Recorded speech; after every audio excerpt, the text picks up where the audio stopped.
What happened to the golden age of Bollywood? Where is Urdu in today's India?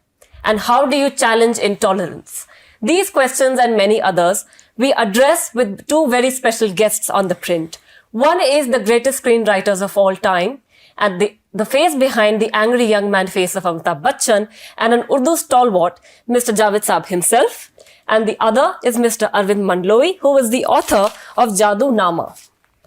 This is a new book launched that talks about Mr. Javed Saab's journey. My first question, Javed Saab, would be, we know the Javed Akhtar from Indian cinema, who is this massive personality with a cult following. And then we have a Javed of the Urdu literature. Who is the Javed Akhtar we see in this book? You see, it's not a matter of either or. All of us have multiple personalities within one personality. All of us play many roles in life. All of us, everybody. And that collage of all those roles become one person. So I am a writer, I am a poet, I am a lyricist, I make statements or I make public speeches. So I'm a kind of a commentator also. And I'm a friend, I'm a husband, I'm a father, I'm so many things. And so, Jadu Mia himself. Jadu. So you see, everybody, that is true of you also, or her or him, anybody. All of us are a collage of different roles and different personalities. We are not one-dimensional, one character. Ghalib had written a very, very beautiful couplet. It was in different language. I'll translate it. है आदमी बजाए खुद एक masher ख्याल हम अंजुमन समझते हैं खलवत ही क्यों ना हो. Everybody is a crowd of thoughts. He has to be multiple thoughts. So even when the person is alone, it is almost a party. Right. Right. Is there a story behind why this book is called Jadu Nama? Yeah. My pet name was and is Jadu, and it is still relevant because all of my close friends, my wife, my school friends, college friends, the whole family, near relative, distant relative, all of them, even today they call me Jadu. Right. Because that was my name in my childhood. So why he chose this title, that is for him to explain. So Jadu Nama is because of that. Because there are a lot of people who know me closely, they call me Jadu. Right. Sir अब मेरी बारी है. मैं पूजा हूँ और मैं हिंदी के लिए कर रही हूँ. सर आज से ठीक 10 दिन बाद आपका बर्थडे है, 17 जनवरी को. उसके लिए अग्रिम बधाई है हमारी तरफ. बहुत सारी शुभकामनाएं आपको. किताब जब अरविंद जी ने लिखी और जब वो आपके सामने किताब के रूप में आई, 4 साल की जर्नी, जैसा मैंने पढ़ा 4 साल की पूरी जर्नी रही है इनकी. जब आपने किताब को पलटा तो वो कौन से पल थे जिन्होंने आपको झकझोरा, या आप जिन चीज़ों को भूल गए थे उन्होंने आपके पन्नों को पलट के रख दिया? बहुत सारे. मतलब ये कि जब ये मुझे कुछ ग्लिम्स मिलती रहती थी, ऐसा नहीं कि कुछ मुझे नहीं मालूम था कि क्या कर रहे हैं. ये आते थे बॉम्बे तो बताते थे कुछ ये किया, या दिखा देते थे, कुछ दिखाया हुआ भी था इन्होंने मुझे. लेकिन जब वो पूरी किताब फाइनल शेप में जो आज आपके पास है, वो किताब जब मैंने देखी, ये शायद आज से 15-20 दिन पहले, 25 दिन पहले देखी होगी, तो मैं भी हैरान रह गया. इसलिए वो टुकड़ों में जो मैंने ग्लिम्स देखे तो वो तो ठीक था, लेकिन जब एक साथ मैंने सब कुछ देखा तो मुझे वाकई लगा कि ये काम अगर 4 साल में भी हुआ है तो कमाल है. और पुराने दोस्तों की यादें आ गई, जो इन्होंने, मेरे कॉलेज के ग्रुप फ़ोटो हैं, स्कूल के ग्रुप फ़ोटो हैं, इसमें सारे मेरे जो कॉलेज के फ्रेंड्स थे उनकी तस्वीरें हैं, उनकी भी बातें हैं. तो देखिए एक मुश्ताक सिंह का जिक्र है जिसका कड़ा मैं आज भी पहने हुए हूँ. तो ये 64 से मेरे हाथ में है. उसके बारे में बड़ी डिटेल में उन्होंने लिखा है. फिर हमारे बॉम्बे के जो शुरू के दौर के दोस्त थे, तो ये सारे लोगों के बारे में, उस ज़माने के बारे में, वो इंसिडेंट, कुछ तो इन्होंने मेरा इंटरव्यू लिया है, मैंने खुद ही बताया है, लेकिन कुछ दूसरों ने बोला है जो मुझे भी याद नहीं था. तो वाकई ऐसी बहुत सारी बातें जो मैं खुद भूल गया था, और जब ये किताब मैंने देखी तो मुझे याद आई. और रेख्ता में आपने इसको शायद रिलीज की किताब जी। उसमें एक लाइन आपने बोली कि 56 साल पहले आपने भोपाल में कुछ इन्वेस्ट किया था जो आपके सामने अब आया है पूरा फुल प्रूफ होके। वो क्या इन्वेस्टमेंट थी? वो मुझे बात याद नहीं रही कि किस रेफरेंस में मैंने कहा था। हाँ, अच्छा। देखिए, हम जब स्टूडेंट्स, तो आपको भी मालूम होगा इतने पैसे होते नहीं हैं, और मैं तो ख़ास तौर से बहुत ही गरीब लड़का था कि किताब ख़रीदूँ, ये करूँ। तो मुझे जो मिल जाती थी, नॉवेल्स पढ़ता था, किताबें पढ़ता था। लेकिन मैंने अपनी ज़िंदगी में पहली बार जो अपने पैसे से एक इंग्लिश नॉवेल ख़रीदी, वो थी इनकलाब, उसका नाम था। It was written by K Abbas, who is also known as Khwaja Ahmad Abbas, who was a very big writer and a very important journalist. He used to write the last page of Bleds. उसका नाम ही था लास्ट पेज।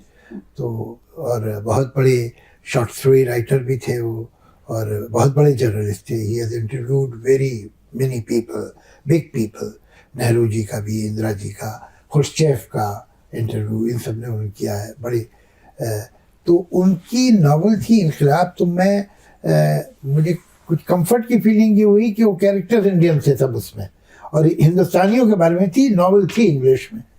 तो मैंने वो वहाँ से ख़रीदी थी। एक लॉयल बुक डिपो वहाँ पर है। आज ये किताब जो छापी है ना, ये उन्हीं लोगों ने छापी है। अच्छा। तो मैंने कहा था कि मैंने तो एक थोड़ा सा इन्वेस्टमेंट किया था वहाँ पर उनकी किताब खरीद के, तो अब देखिए मुझे रिटर्न देते मिले। मतलब अगर आप अच्छा इन्वेस्ट करें तो अच्छा आपको जो है फल भी मिलता है। और अरविंद जी, कहाँ से आपको लगा कि जादूनामा लिखी जाए और जावेद जी को ही लिया जाए? ऐसा क्या क्लिक किया था आपको, या इंदौर या भोपाल ऐसा कुछ था जो आप? नहीं, इंदौर भोपाल तो नहीं था। जावेद साहब से जब मेरी मुलाकात हुई जी, और सबसे पहली मेरी मुलाकात रूबरू होने से पहले तरकश के जरिए हुई थी। अच्छा। और तरकश मैंने कितनी बार पढ़ी ये मुझे खुद ख्याल नहीं। मतलब आज दिन में मैं याद कर रहा था, हमारे दोस्त रहे नहीं, उनको पूरी तरकश मुँह जबानी याद थी, और उन्होंने थोड़ा सा उसको स्क्रिप्ट में भी ढाल दिया था। तो वो कई शाम की महफिलों में सुनाया करते थे। तो असल में ये है कि जावेद साहब की जो ज़िंदगी की दास्तान है वो उससे मैं बहुत प्रभावित था, क्योंकि उसकी वजह ये थी कि कुछ हालात मेरे भी ऐसे ही थे। और जब जावेद साहब से मुलाकात हुई तो धीरे धीरे जो है इनके स्कूल में एडमिशन लिया मैंने। तो जैसे जैसे हम लोगों का रिश्ता गाढ़ा होता गया, वैसे वैसे ये जादूनामा मेरे दिमाग में शक्ल रहती गई, क्योंकि जावेद साहब की जो शख्सियत है उसके कई सारे डायमेंशन हैं, और उन सबको कवर करना और ये उससे मेरे जैसे और भी लोगों तक वो पहुँचे, उसके लिए ये बेहतर रास्ता था कि किताब की शक्ल दी जाए इसको।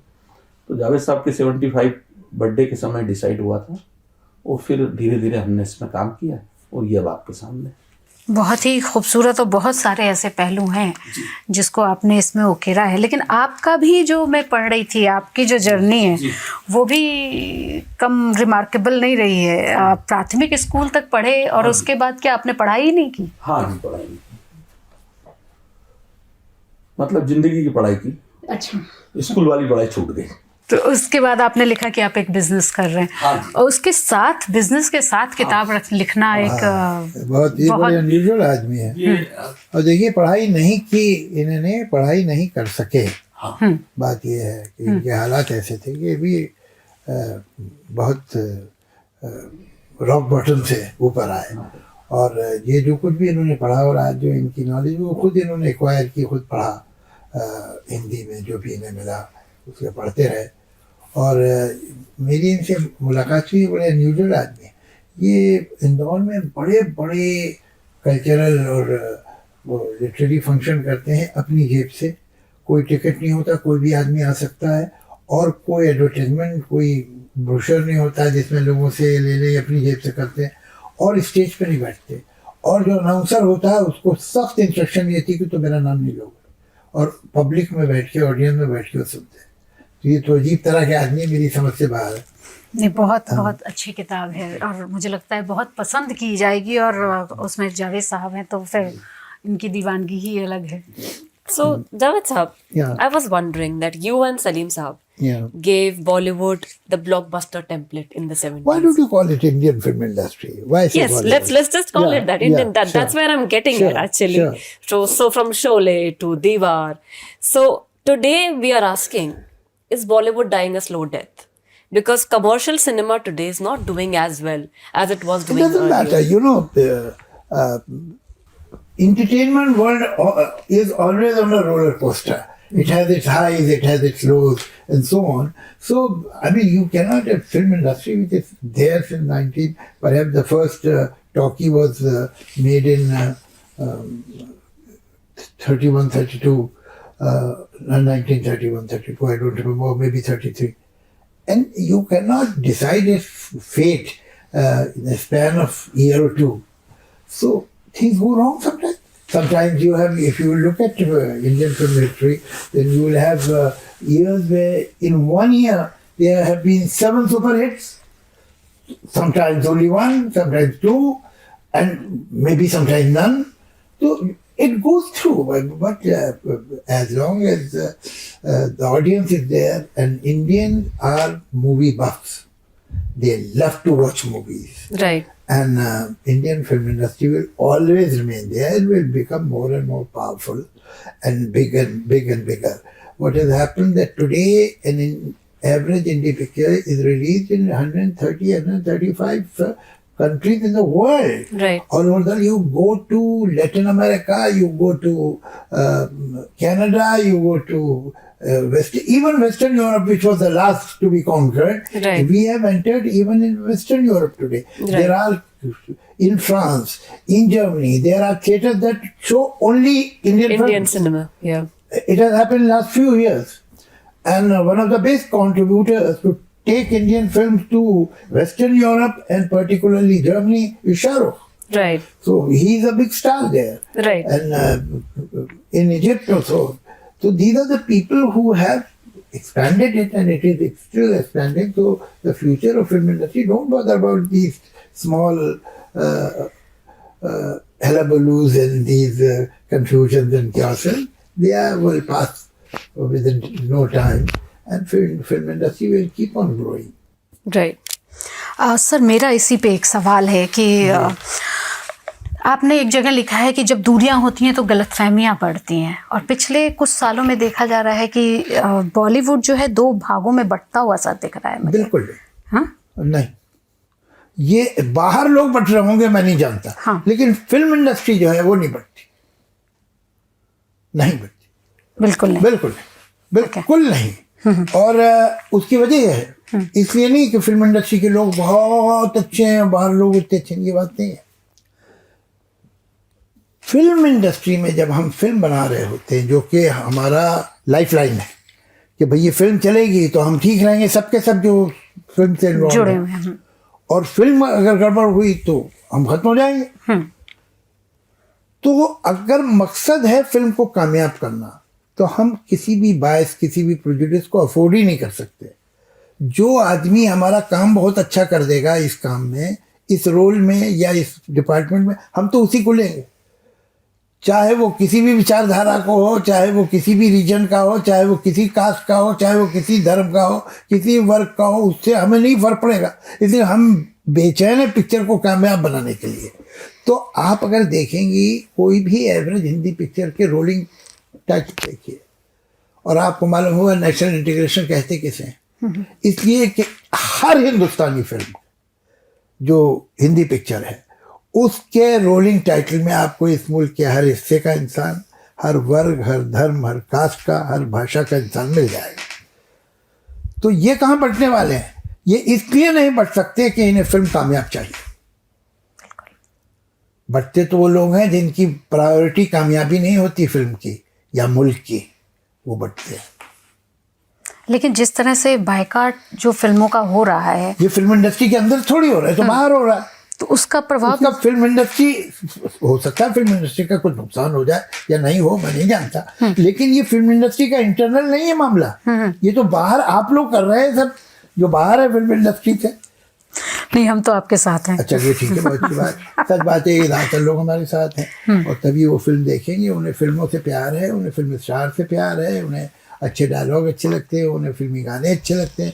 और न सिर्फ इन्हें, हिंदुस्तान में हमारे गाने पूरी दुनिया में सुने जाते हैं, पूरी दुनिया में। आपको मैं बताऊं, आप मानेंगी नहीं, अर्जेंटीना में मेरे अभी कोई दोस्त गए थे, उन्होंने बताया there are some restaurant Argentina में जहाँ पूरे वक्त सुबह से जब खुलता है और रात को जब बंद होता है सिर्फ हिंदी फिल्म के गाने बजते हैं। ये पुराने हिंदी फिल्म के गाने हैं और आर दीज मॉडर्न अब वो तो मैंने नहीं पूछा उनसे।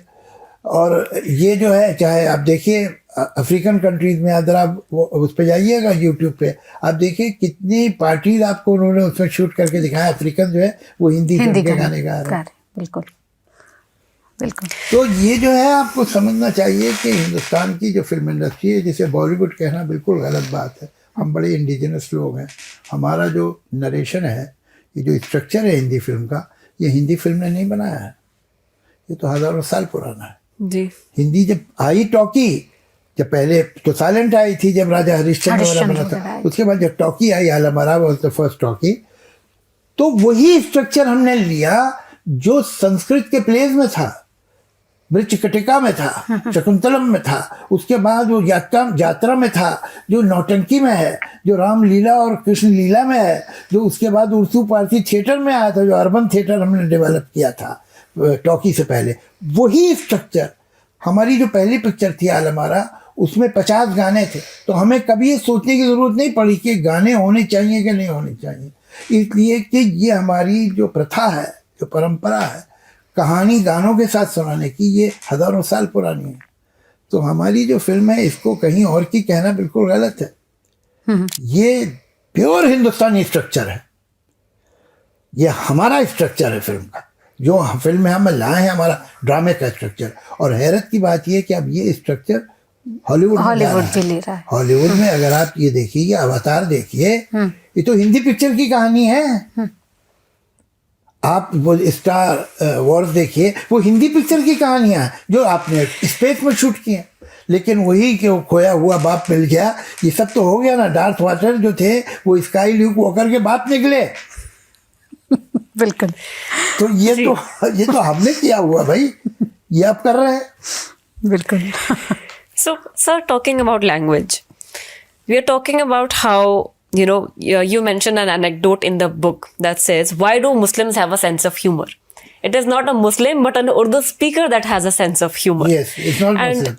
Urdu speaker will have sense of humor. And then you also say मुझे किसी ने सवाल किया था कि why do Muslims have sense of humor? I thought about it, but I realized that it's wrong.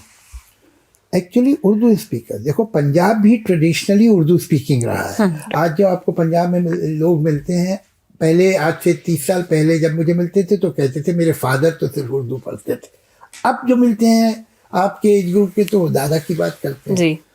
तो वहाँ उर्दू थी और उर्दू पढ़ते थे, और उसमें एक वो जो उनके अंदर उर्दू पढ़ने वालों में होती है, उर्दू लिखने पढ़ने वालों में एक, जिसे कहते हैं टर्न ऑफ फ्रेज।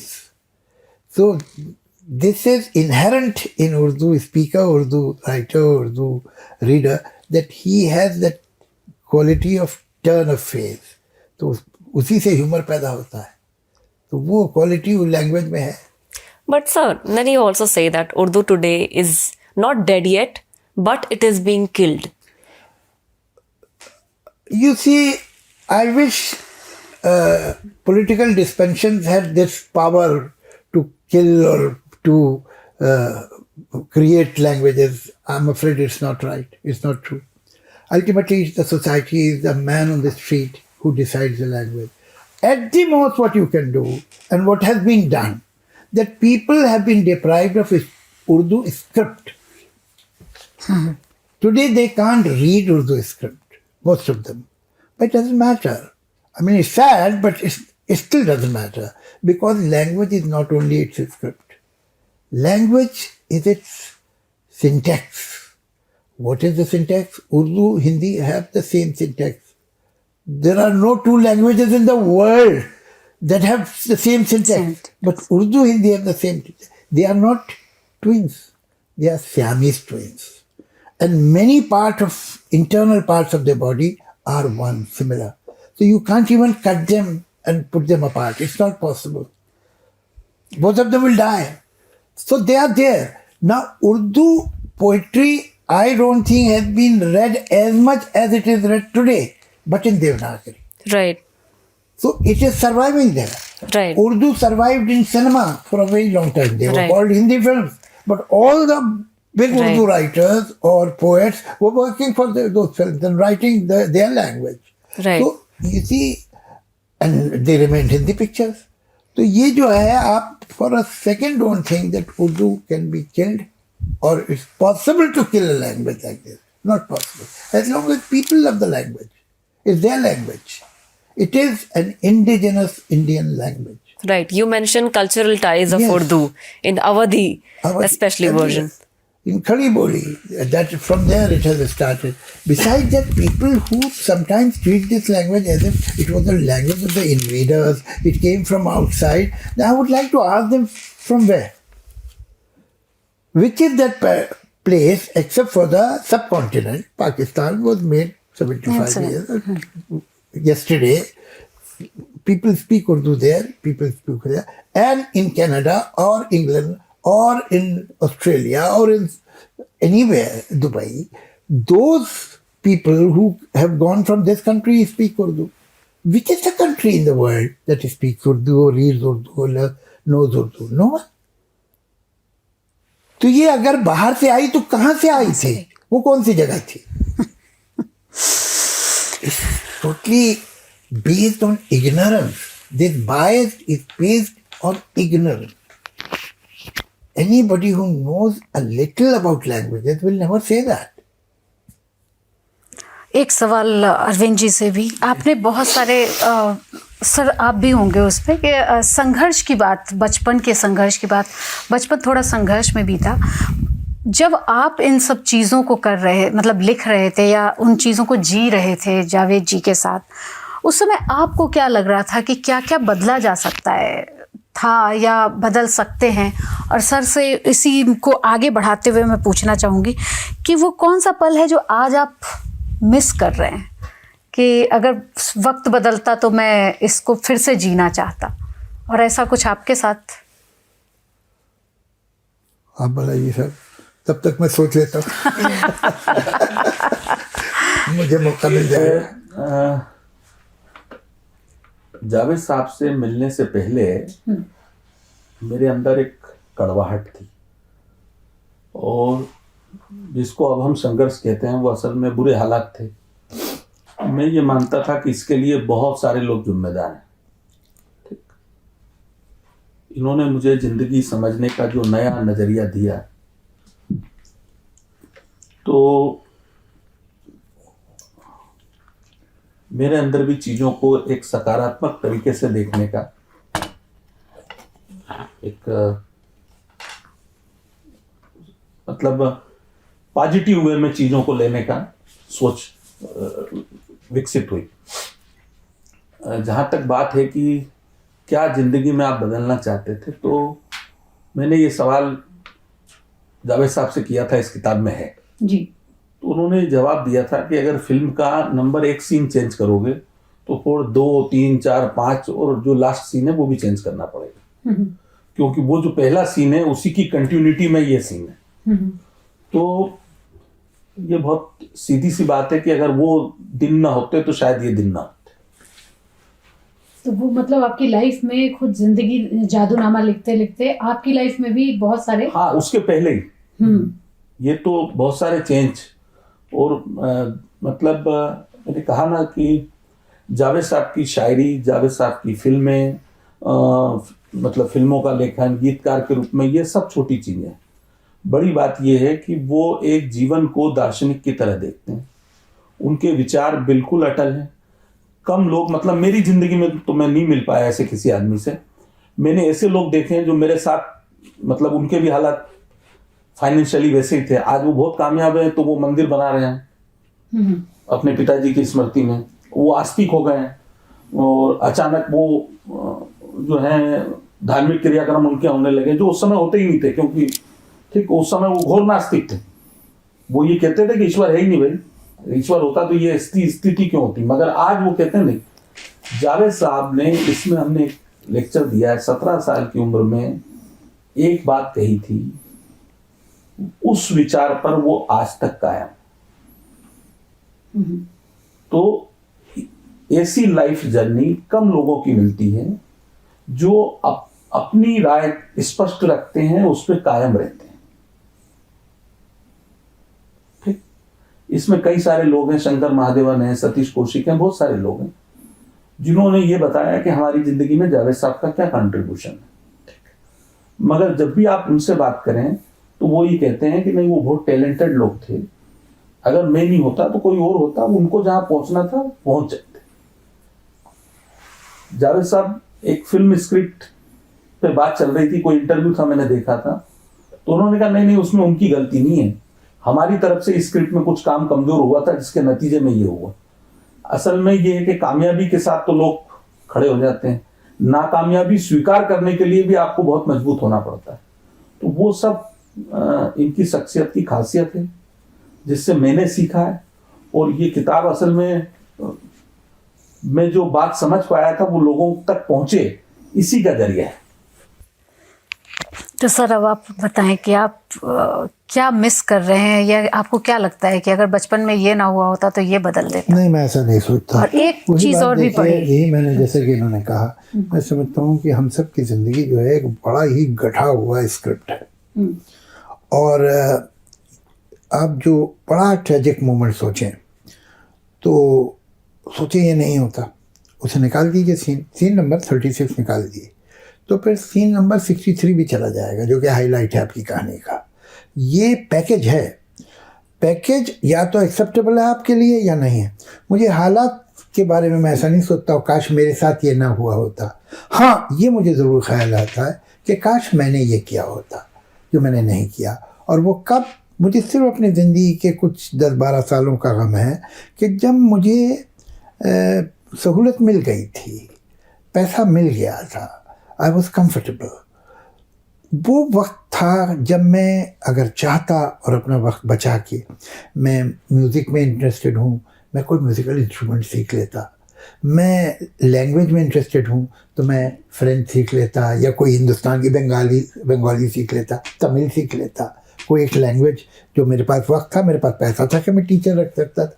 वो मैंने नहीं किया और बहुत सा अपना समय शराब पीने में वेस्ट किया।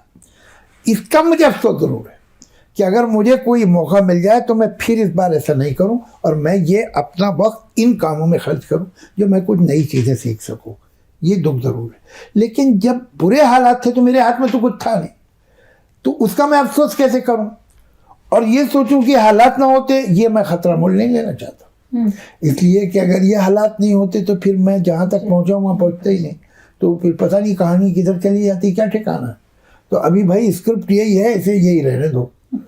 हाँ, इसमें ये ज़रूर है कि जब ठीक हो गया था मामला तो ये टाइम जो वेस्ट हुआ इसका मुझे अफसोस है, बजाय इसके कि मैं ऐसे टाइम वेस्ट करता। अगर मैंने कोई इस तरह का काम किया, मैंने कुछ सीखा होता और तो अच्छा था। Sir, one thing that I find really powerful is that you say your life's achievement is getting Jawaharlal Nehru's autograph, and that from Permit Raj to today, there is a big gap and a big loss that you see. So, where do you see this loss coming in from, and how do you think that we have lost what we had then? You see, life doesn't offer you good and bad. Life offers you packages. Right. And in every package, there are many goods and many bads. And in the other bad package also, the same thing. Now you remain confused which package is better. You see, the past, we glorify past. Whatever has gone by, we say the golden era was never the present era. It was always the past. You're right. And then we complain about the present and be pessimistic about the future. That is totally wrong. The fact is that the past had something very good about it and something not so very good about it. The present has something good, very good about it and something not very good about it. So this is always there, this package. Certain things will be wonderful, certain things will not be wonderful. At that stage also, it was so like that. On one hand, you see, I remember I come from an upper middle class family. my maternal family. And we used to live in civil lines of Lucknow. We had a bungalow, and our neighbors are also affluent people. But we had one electric iron, one Usha fan. fan, and one Murphy radio. That was the gadgetry we had in the house. The most expensive. The most expensive. In the house. And there was no even fantasy of a car in the middle class. A tanga and a rickshaw was the ultimate of the imagination. That let's get called the tange wala, or tanga ghar pe aa gaya, tanga bahar khada hai. That was our achievement. Look at an average middle class family today. What privileges they have, what facilities they have. But on the other side, people were much more rooted than what they are today. Right. They did not have those facilities. They did not. Telephone was, a status symbol. Anybody in the mohalla, if he had or she had a telephone in the house, they were respected people. Because only from there you can make a trunk call and a lightning call, so on. Today, when we are traveling in a car, there are 4 people and there are 5 phones in the car. So, obviously we have traveled a lot. To say that India has not achieved anything will be wrong. Maybe we could achieve much more than this. But we have achieved a lot in the last 70 years. But in this process, there are certain things which got lost. वो जो होता है ना, जब train आती है, भागते हैं आप डिब्बे में अच्छी सीट हासिल करने के लिए अनरिजर्व डिब्बे में, तो गड़बड़ में 1-2 सामान पीछे रह जाता है. तो we have also left some baggage on the platform.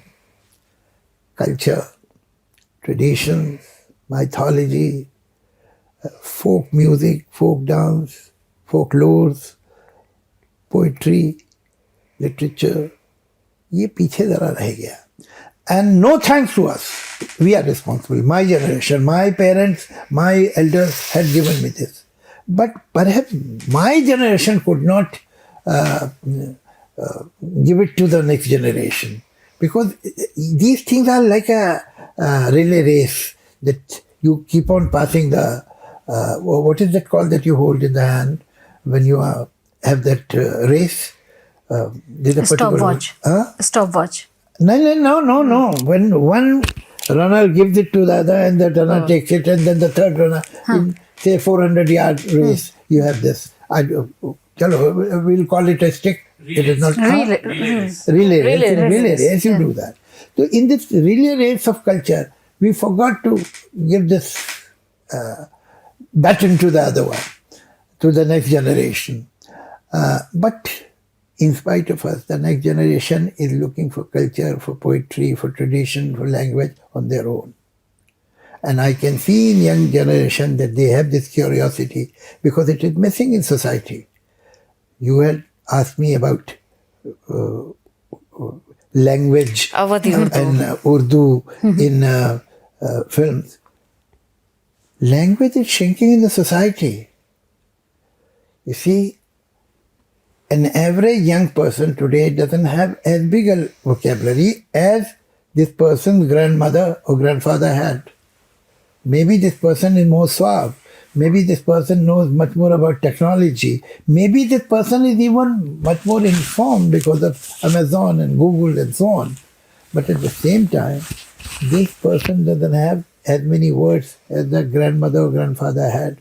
Proverbs have gone out of a language.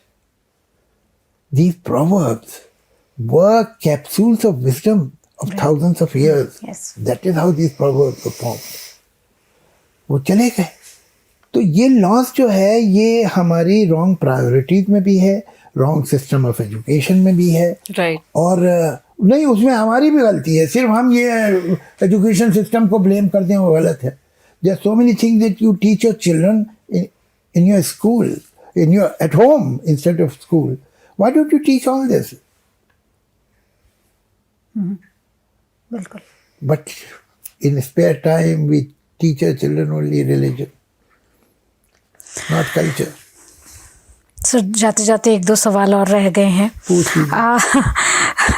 Rahul Gandhi की अभी यात्रा चल रही है, भारत जोड़ो जी, यात्रा, जी। आप उसको कैसे देख रहे हैं? आपको क्या लग रहा है अब कि टीवी में तो दिखाई नहीं देख रही, बड़ी मुश्किल से देखते हैं हम। टीवी पे तो नहीं देखी मैंने। ये जो है अपना क्या उसे बोलते हैं, चैनल्स भी उसे अपना सोशल मीडिया, यूट्यूब पे सोशल हाँ, मीडिया पे देख लेते हैं, and it seems to have unbelievable humongous crowd that tells you only one thing, that perhaps people are not too content about the present situation in the society, in the country, but that's about all. Now how this discontent will be used or given some positive direction, that is yet to be seen.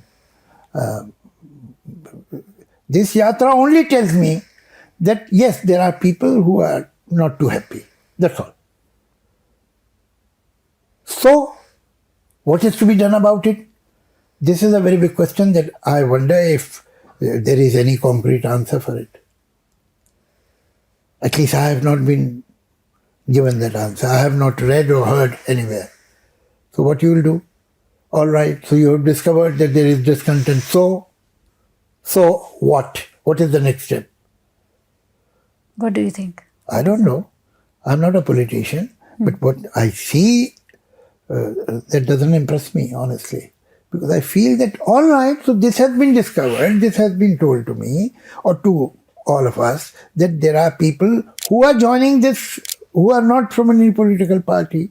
All those people who are there are not congressmen. They are feeling that something is amiss. Something is all right. So, okay, I accept that.